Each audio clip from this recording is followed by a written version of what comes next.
এত অপমান করছিস কার জন্য? ওই একটা মেয়ের জন্য তো, শবনম। এই নামটা তুই আর কোনোদিনও তোর মুখে আনবি না। কেন আনবো না? শবনম বুঝি পৃথিবীর শ্রেষ্ঠ পবিত্রতম মানুষের নাম? তোর কি কোনো সন্দেহ আছে তাতে? কি হলো? মুখে তো জামা ঘষে দিয়ে চলে গেল। যদি তোকে এতই ভালোবাসতো যশ, তাহলে বিয়েটা করতে পারতো না, তোর জন্য অপেক্ষা করতো। বেশ করেছে, অপেক্ষা করেনি আমার জন্য, ভালো করেছে। আমার জন্য অপেক্ষা করে তারপরে ওর জীবনটা আমার সাথে জড়াতো, ফলে তোর মতন একটা নিকৃষ্ট মানুষের সাথে নিজের জীবনটা জড়াতো। হ্যাঁ, ভালো করেছে আমার জন্য অপেক্ষা করেনি। আমি আমার জীবন থেকে তো মুক্তি পাইনি।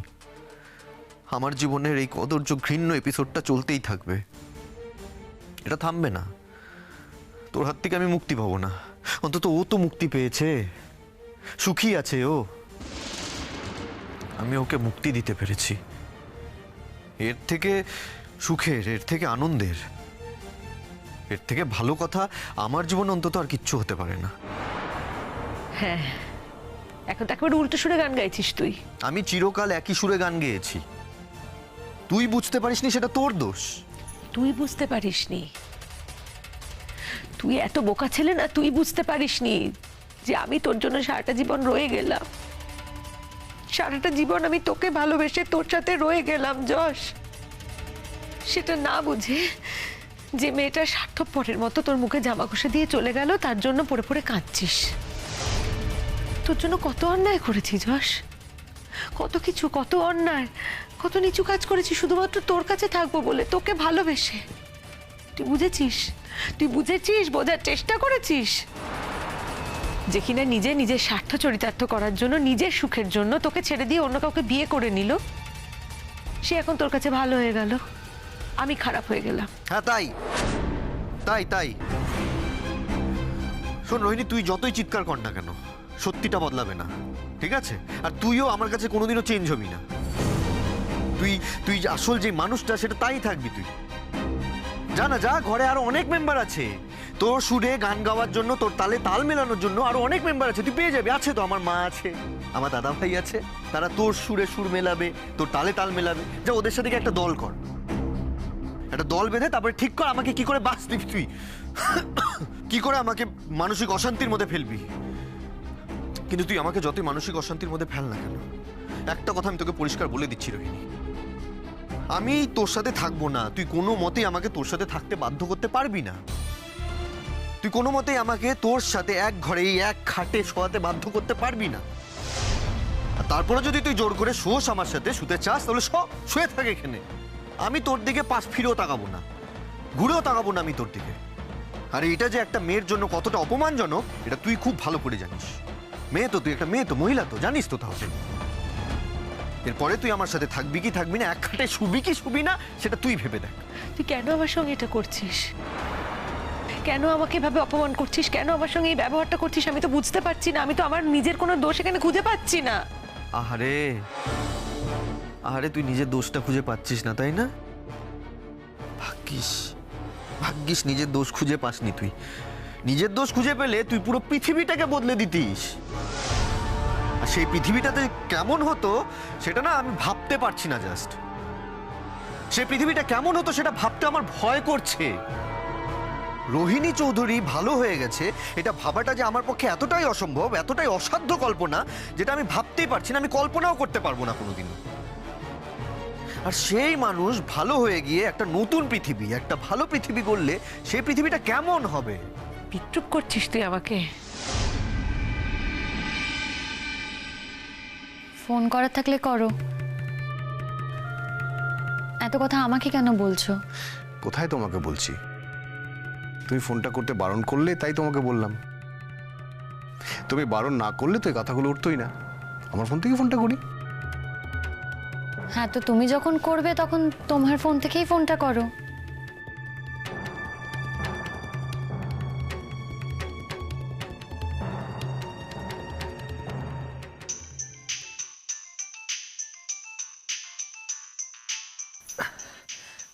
ফোন এসেছে আমার। তুই চাইলে এই ঘর থেকে চলে যেতে পারিস। আর যদি মনে হয় তুই থাকবি, তাহলে একটাও কথা বলবি না। যদি কথা না বলে থাকতে পারিস থাক, না হলে বেরিয়ে যা। কার ফোন এসছে তোর? That is none of your business. Hello, Debdeep বলছি।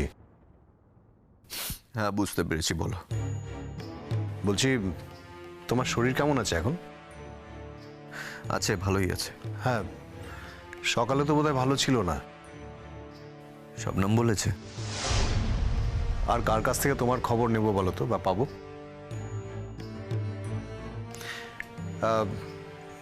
ওষুধ টষুধ নিয়েছো কিছু? দেখো, শরীরের অনিয়ম করা কিন্তু চলবে না। ওষুধ টষুধ তাড়াতাড়ি কিছু একটা নাও। আচ্ছা, কি হয়েছে আমাকে বলো তো? আরে ব্রাদার, আমিও তো একজন ডাক্তার নাকি। হ্যাঁ, মানছি যে তোমার মতন বিদেশে পড়াশোনা করিনি, বিদেশের ডিগ্রি নেই আমার কাছে, তবে স্বদেশের লোকদেরকে তো সুস্থ করে তুলেছি। বলছি, বিদেশে ডাক্তারি করলেই যে সে মানুষ হিসেবে খুব ভালো মানুষ হয়ে যায় বা ডাক্তার হিসেবে খুব ভালো ডাক্তার হয়ে যায়, এমন কোনো প্রমাণ কিন্তু আমার হিসেবে আমার জানা নেই। আর স্বদেশের মানুষের রোগ সারালেই যে বিদেশের ডাক্তার থেকে মানে রোগ সারানোতে কম ভালো হয়, তার প্রমাণও কিন্তু আমার কাছে নেই। সুতরাং এই বিষয়ে নো কমেন্টস। আমি শুধু চাইবো যে তুমি তাড়াতাড়ি ভালো হয়ে ওঠো। আর তোমাকে কি এভাবে এভাবে শুয়ে থাকা মানায় যশ? তোমার মতো একজন ব্রিলিয়েন্ট ডক্টর। বিদ্রুপ করছো? আমার সঙ্গে তো মিশলে কদিন, তোমার কি মনে হয় আমি বিদ্রুপ করার মতো সেরকম একটা মানুষ? না না, তা মনে হয় না ভাই। তবে আমার মতন মানুষের কি দাম বলো তো পৃথিবীতে? মানুষের দাম তার কাজে। সুতরাং তুমি তাড়াতাড়ি কাজে ফেরো। আর তোমার এই অবস্থার জন্য কিন্তু শবনমেরও ভীষণ মন খারাপ হয়ে আছে। শবনম আপসেট হয়ে আছে? বারে, তোমরা কতদিনের চেনা? হ্যাঁ, তোমরা কতদিনের বন্ধু, একই হসপিটালে কাজ করো। তোমার পেশেন্টরা সবাই অপরাজিতাকে দেখাতে আসছে, সেটা অপরাজিতা খারাপ লাগবে না বলো তো? আরে ভাই, আমরা তো মানুষ। কি তুমি তাড়াতাড়ি সুস্থ হয়ে কবে হসপিটালে আসছো বলো তো? কবে জয়েন করছো?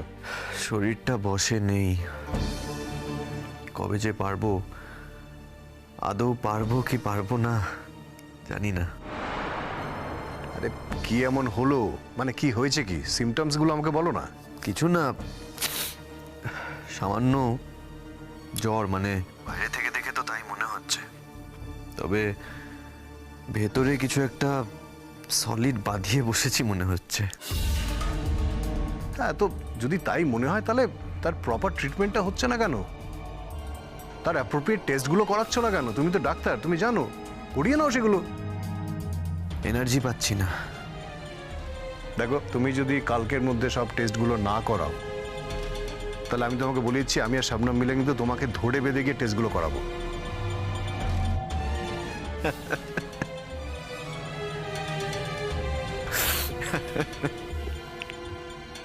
হেসে কাটিয়ে দিলে হবে না ভাই।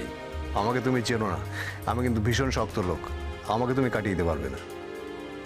সে তো বুঝতেই পারছি, যে শবনমের মতন মানুষকে বশ করতে পারে তার জন্য এই পৃথিবীতে অসাধ্য কিছুই নয়। তোর এখন শরীর খারাপ লাগছে না না যশ?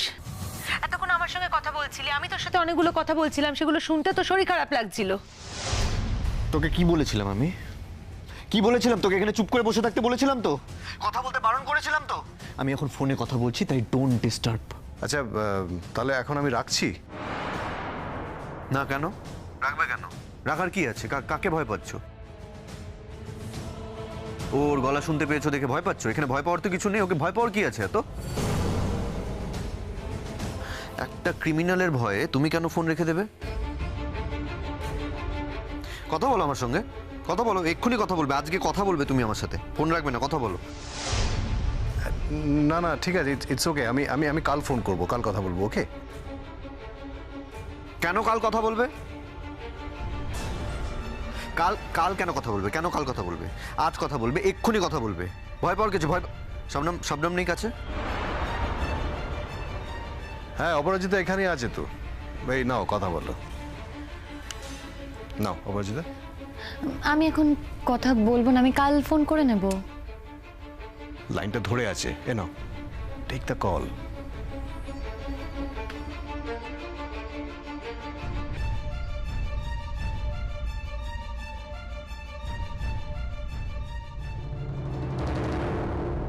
আচ্ছা, তোমরা সবাই এত ভয় পাও কেন গো ওকে? এত ভয় পাওয়ার কি আছে ওকে? আর আমি তো শবনমের গলা শুনতে পাচ্ছি। ও বলছে ও কাল কথা বলবে আমার সাথে। কেন কেন কাল কথা বলবে কেন? ফোনে কথা বললে রোহিণী চৌধুরীর কি ক্ষমতা আছে? ও কি করতে পারবে? যে আন্ডার ট্রায়ালে আছে সে কারো কি ক্ষতি করতে পারবে? ওর কোনো ক্ষমতা নেই। কাল বিচার বেরোলে ওর কি হবে কে জানে, কোথায় যাবে তার তো ঠিক নেই। একটা ক্রিমিনাল, একটা খুনি, যার ভবিষ্যতের কোনো ঠিক নেই, সে কার কি ক্ষতি করতে পারবে? একটা মানুষকে শেষ করে দিতে চাইছিল। খবরদার যশ। তুই খবরদার, তোকে আমি খবরদার করছি। তোকে আমি বারবার বলছি তো আমার শরীর খারাপ, তুই আমার কাছে আসবি না। কেন এখানে বসে আছিস তুই? আমি কিন্তু এরপর যেটা করিনি আজ পর্যন্ত সেটা করতে বাধ্য হব। আমার কিন্তু হাত চলে যাবে রোহিণী, আমি বলে দিলাম তোকে। তোর লজ্জা করে না যশ? গায়ে হাত তুলবি বলছিস? এই যে অপমানটা করছিস কাকে শুনিয়ে শুনিয়ে? ফোনে শবনমকে শুনিয়ে শুনিয়ে তো? সবাইকে শুনিয়ে শুনিয়ে? তোকে আমি বারণ করেছি শবনমের নামটা মুখে আনতে। ওই নামটা তোর মুখে আর আনবি না কোনোদিনও। এই তুই যা, তো যা, যাও ওখানে গিয়ে বস, যা যাও ওখানে সবাই গিয়ে বস, যা। যশ, বলছি আমি না আজকে ফোনটা রাখছি, কালকে কথা বলবো। তুমি কিন্তু কাল টেস্টগুলো করিয়ে নিও। অসুখের কথা বাদ দাও, অন্য কোনো কথা থাকলে বলো। অন্য কি কথা বলবো? আমার শরীর নিয়ে কথা বলা ছাড়া কি আর অন্য কোনো কথা নেই তোমার কাছে? আচ্ছা ঠিক আছে, আজ যে পেশেন্টরা এসেছিল তাদেরকে নিয়ে না হয় কিছু বলো। তুমি এখন শুধু শুধু কথা বলতে চাইছো যশ, অনেক রাত হয়েছে, শুয়ে পড়ো।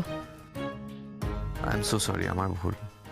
আসলে ভুলে গেছিলাম তোমাদেরও তো নতুন বিয়ে হয়েছে। নতুন হাজব্যান্ড ওয়াইফকে আমি রাত করিয়ে দিচ্ছি। তোমরা তো ঘুমোতে যাবে নিশ্চয়ই। ঠিক আছে, তোমরা ঘুমোতে যাও, আমি ফোন রাখছি। দেখো, ওসব কোনো এক্সকিউজ নয়।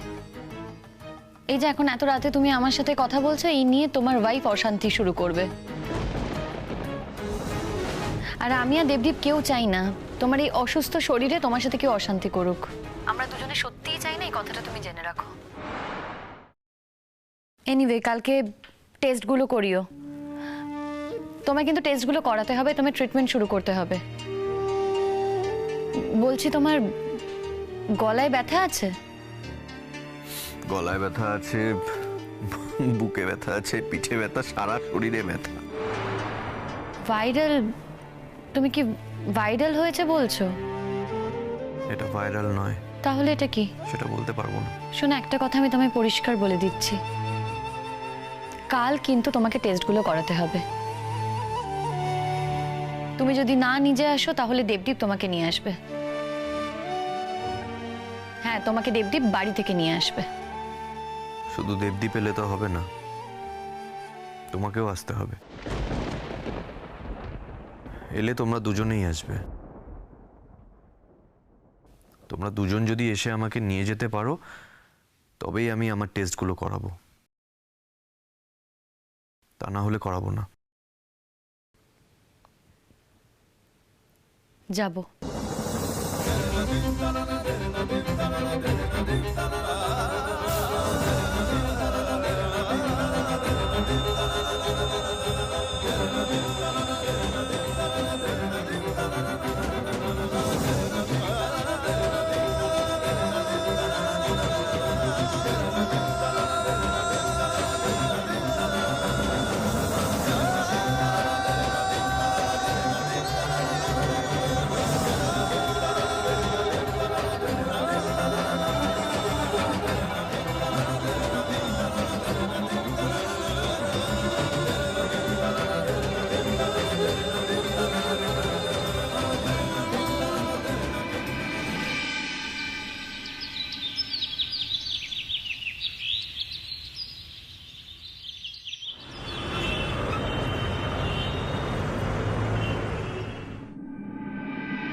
আসতে পারি? আরে শবনম, দেবদীপ, এসো এসো এসো। এসো দেবদীপ। আমি এই বাড়িতে এলাম, আমার যশের সাথে কাল কথা হয়েছিল বলে। দেখো, তুমি এ বাড়িতে আসবে তার জন্য এত ব্যাখ্যার প্রয়োজন নেই। ঠিক আছে শবনম, ঠিক আছে, থাক থাক, ঠিক আছে দেবদীপ। ইয়ে মহুয়া, মহুয়া, দেখো কে এসেছে। শবনম, কি ব্যাপার? হঠাৎ তোমরা এখানে? কি ব্যাপার? মানুষই তো মানুষের বাড়িতে আসবে আন্টি, আর আমরা যদি এ বাড়িতে এসেই থাকি সেতে অবাক হওয়ার তো কি আছে?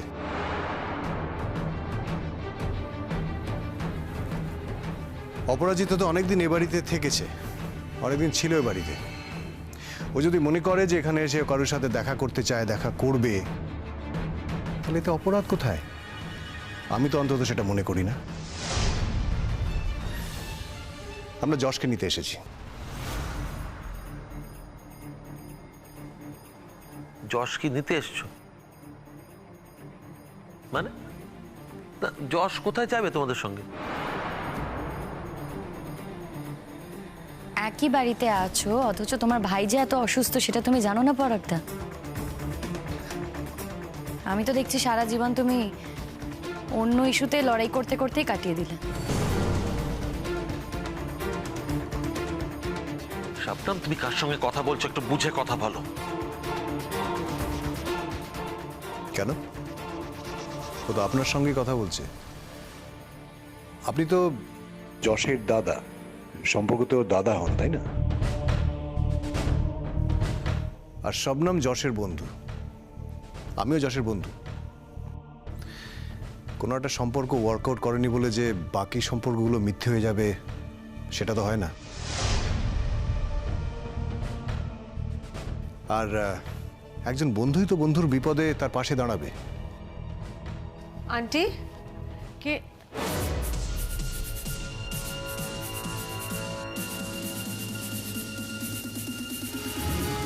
তোমরা? আমি নিজেই তো বুঝতে পারছি না হঠাৎ কেন চলে এসছে। হ্যাঁ, আমার ছেলের একটু জ্বর হয়েছে, জ্বরটা একটু বেশি। হ্যাঁ, তাই বলে তো আমরা ডাক্তার ডাকিনি। তোমাকে বাড়িতে ডাক্তার ডাকতে হবে, তবে বাড়িতে ডাক্তার আসবে, তার তো কোনো মানে নেই। ডাক্তাররা তো নিজের গরজেও আসতে পারে। আর কঙ্কনা, তুমি নিশ্চয়ই ভুলে যাওনি শবনম যশের সঙ্গে একসঙ্গে চাকরি করে। শবনম যশের কালিগ। আমি কিছুই ভুলে যাইনি। শোনো শবনম, তুমিও এখন বিবাহিত, আমার ছেলেও বিবাহিত। আমরা সবে একটু শান্তির মুখ দেখেছি।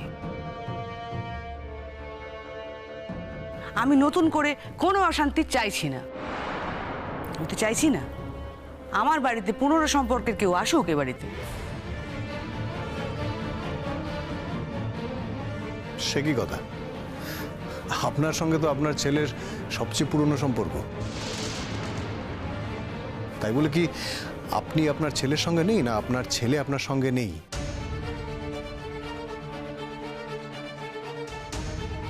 মানে আপনার সঙ্গে অনেক ব্যাপারে আপনার ছেলের মিল নাই থাকতে পারে। হয়তো অনেক ব্যাপারে যশের সাথে আপনার মানসিক বিচ্ছেদ হতে পারে, হয়তো আছে। তাই বলে কি আপনি ওর সঙ্গে থাকেন না?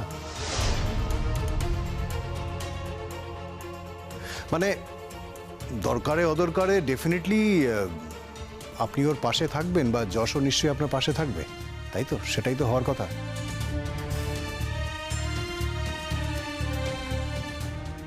এত কথা এখানে কেন হচ্ছে তাই তো বুঝতে পারছি না। কি চাই তোমার? এসছো কেন? আগেও কখনো কিছু চাইনি, এখনো কিছু চাইতে আসিনি।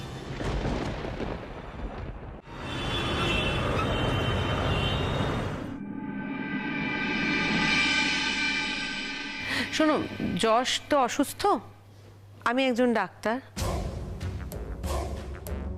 আমি খুব ভালো করে জানি যে একজন অসুস্থ মানুষকে কি করে শুশ্রূষা করে সারিয়ে তুলতে হয়, সুস্থ করে তুলতে হয়। তাই তোমার কিন্তু এখানে কোনো প্রয়োজনই নেই, আপনারও না। কিন্তু যশই তো আমাদেরকে আসতে বলেছে, আর আমরা যতদূর জানি যশের তো ভালো করে কোনো ট্রিটমেন্ট হচ্ছে না। আর সব থেকে বড় কথা যে ডাক্তার একজন মানুষকে খুন করার চেষ্টা করতে পারে,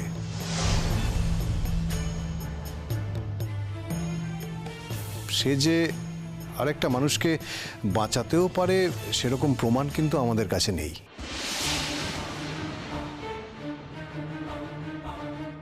সেই প্রমাণটা আমাদের আগে পেতে হবে। দেখুন, আপনাকে যশ ভরসা করে না, আমরাও করি না, আমরা তো যশের বন্ধু, তাই যশের কোনো ক্ষতি হোক সেটা আমরা নিশ্চয়ই মেনে নেব না। How dare you! আপনার সাহস কি করে হয়? আপনি আমারই বাড়িতে দাঁড়িয়ে আমাকে অপমান করে চলেছেন। রোহিণী চৌধুরী, যশজিৎ বোস কিন্তু একজন অ্যাডাল্ট ছেলে, আর যশের অনুমতি ছাড়া কিন্তু আমরা এ বাড়িতে আসিনি। আর যশ যদি মনে করে ও আমাদের সাথে যাবে, তাহলে আপনারা কিন্তু কেউ ওকে আটকাতে পারবেন না। আর আমি না সত্যিই বুঝতে পারছি না, যশ এতদিন ধরে অসুস্থ, আপনারা কেন কেউ ওর ট্রিটমেন্ট করাননি? কেন কেউ ওকে ডাক্তারের কাছে নিয়ে যাননি? যশ নিজেও তো একজন ডাক্তার, ও খুব ভালো করে বোঝে ওর কখন কি ট্রিটমেন্ট প্রয়োজন, কখন ওর চেক আপ প্রয়োজন, ও দেখে নেবে ব্যাপারটা। ব্যাস, তাহলে তো হয়ে গেল। সব কিছু যশজিতের ঘাড়ে আপনারা দিয়ে দিন, ব্যাস আপনারা মুক্ত, আপনাদের আর কোনো দায়িত্বই রইল না। না না শবনম, আমি বুঝতে পারছি না তুমি এত কথা বলছো কেন। তুমি যাও না, তুমি ওপরে যাও, তুমি তো এবারে প্রত্যেকটা কোণ চেনো। তুমি দেবদীপকে নিয়ে ওপরে যাও, যশ ঘরে আছে, ওর সঙ্গে কথা বলো, যাও। আমি বলছি কি, যশকে কেউ একজন ডেকে দিলে ভালো হতো না? না না, আমি একটা প্রশ্ন করতে চাই যে আমাদের বাড়িতে তো এতগুলো লোক আছে, তো হঠাৎ করে শবনমের কি দরকার পড়লো বলো তো? আর তাছাড়া ফুলকাকু, আমি তোমাকে একটা কথা বলি, তুমি কিন্তু এই পুরো ব্যাপারটাকে তুমি ইন্টেলিজেন্স দিচ্ছ। তুমি যেভাবে ইন্টেলিজেন্স দিচ্ছ, তাতে ওর থাকা না থাকার এখানে তো কোনো ওর অস্তিত্বের কোনো প্রশ্নই উঠছে না। এক্স্যাক্টলি।